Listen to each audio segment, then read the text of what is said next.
Good morning student. हम आज class 5 के सब्जेक्ट एसएसटी के लेसन चैप्टर 3 को रिवीजन करेंगे। इसका नाम है the movement of earth. Part 1 में हम लोग पढ़े थे रोटेशन और formation of days and night. अब पार्ट 2 में पढ़ेंगे रिवोल्यूशन के बारे में और रिवोल्यूशन फॉर्मेशन ऑफ सीजन, किस तरह मौसम बदलते हैं या होते हैं। Revolution of Earth. Revolution of Earth is a movement of Earth around the Sun is fixed a vertical path called orbit. Revolution of Earth जो है एक मूवमेंट है, एक घटना है ऑफ द अर्थ, धरती का अराउंड द सन, जो सूर्य की परिक्रमा करता है एक फिक्स्ड अंडाकार रास्ते पर जिसका नाम ग्रह पथ है। The orbit is oval in shape. Orbit बने ग्रह पथ जो है अंडाकार होता है। It takes 365 1/4 days to complete one revolution. ये जो है 365 1/4 दिन एक रिवोल्यूशन को पूरा करने में लेता है। बट इन आवर कैलेंडर, लेकिन हमारे कैलेंडर में डायरी में ईयर हैज ओनली 365 डेज और हमारे कैलेंडर में 365 का साल होता है। तो how to adjust the 1/4 quarter of a day या 6 आवर घंटे को हम किस तरह एडजस्ट करेंगे। तो this quarter of a day या 6 hour is expended and after every 4 year, 4 साल पर एक जगह जमा होती है। When it become the complete day, तब ये एक कंप्लीट डे होती है। जैसे कि 6 + 6 + 6 + 6 = 24 hour. It is added to that particular year month of February, जो जाके एक निश्चित महीना फरवरी में जुट जाती है।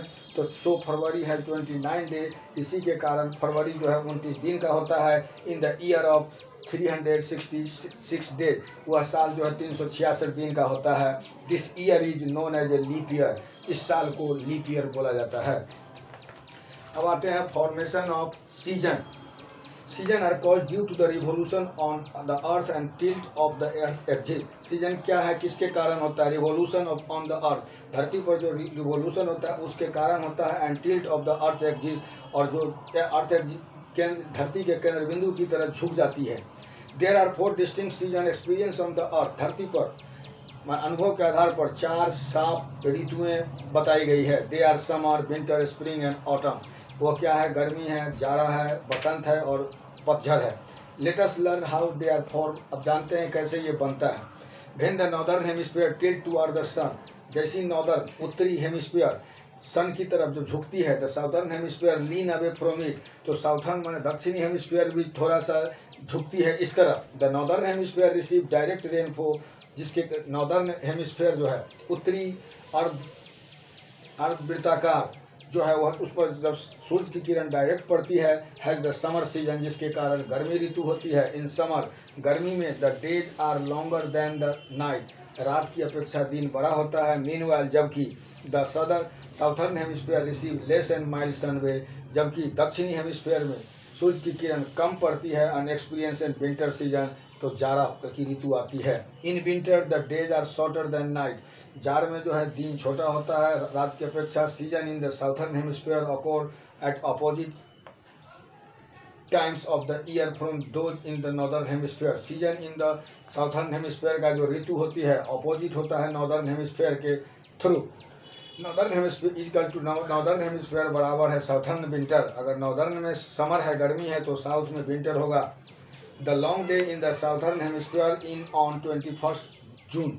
नॉर्दर्न उत्तरी हेमिस्फीयर में सबसे लंबा दिन 21 जून होता है। It is known an summer solstice, इसको गर्मी का अयनकाल बोला जाता है। Here the sun is shining directly over the Tropic of Cancer. इस समय सूरज की किरण ट्रॉपिक ऑफ कैंसर माने कर्क रेखा पर सीधा एकदम लंबवत पड़ती है। There are 6 months of continuous sunlight in the Arctic Circle as the number of hour of sunlight goes to increase as we move toward the North Pole. Arctic Circle पे 6 महीने तक कंटिन्यूअस सूर्य की किरण पड़ती है। जब हम क्या करते हैं, मूव टुवर्ड द, जब नॉर्थ पोल की तरफ जाते हैं, उसके नॉर्थ पोल की तरफ जब हम बढ़ते हैं। Similarly, on 22nd December, the sun is directly over the Tropic of Cancer, Capricorn in the southern hemisphere. 22 दिसंबर को सूर्य की किरण डायरेक्ट मकर रेखा पर पड़ती है दक्षिणी हेमिस्फीयर में। The tilt of the earth bring the southern hemisphere closer to sun making it summer. धरती का जो झुकाव है वह लाती है साउथर्न हेमिस्फीयर को क्लोजर टू द सन के नज़दीक, जिसके कारण गर्मी होती है। The northern hemisphere receive less sun ray, northern उत्तरी हेमिस्फीयर में कम सूर्य की किरण पड़ती है। एंड एक्सपीरियंसेस विंटर, जिसके कारण जाड़ा होती है। 22 December mark the winter solstice as is the shortest day in the northern hemisphere. Northern hemisphere में 22 दिसंबर जो है विंटर सोलस्टोन जाड़े का अयनकाल कहलाता है। यह सबसे छोटा दिन होता है। इक्विनोक्स क्या है? इक्विनोक्स इज ए टाइम, एक समय है, when all place on the earth, धरती पर सभी जगह है इक्वल डे एंड नाइट, सूरज जो है इक्वल नहीं। इक्विनोक्स एक ऐसा समय है धरती पर जहाँ जब दिन और रात बराबर होते हैं, क्योंकि बिकॉज द सन जो है sun directly on the equator, सूर्य की किरण डायरेक्ट इक्वेटर पर पड़ती है। 21 March and 22 December are the spring and autumn equinox. 21 मार्च और 23 दिसंबर स्प्रिंग और ऑटम इक्विनोक्स कहलाती है। The north and south pole receive sunlight for 6 months alternately. North pole और साउथ पोल ये जो है सूर्य की किरण जो है अल्टरक्रम से 6 महीने पर सूर्य की किरण को प्राप्त करती है। This region have 6 month duration of day and 6 month duration of रात। इस रीजन पर 6 महीने तक रात दिन होती है, 6 महीने तक रात। This they have a half year of summer and half year of winter. यहाँ पर 6 महीने तक जाड़ा और 6 महीने तक गर्मी पड़ती है। Thank you.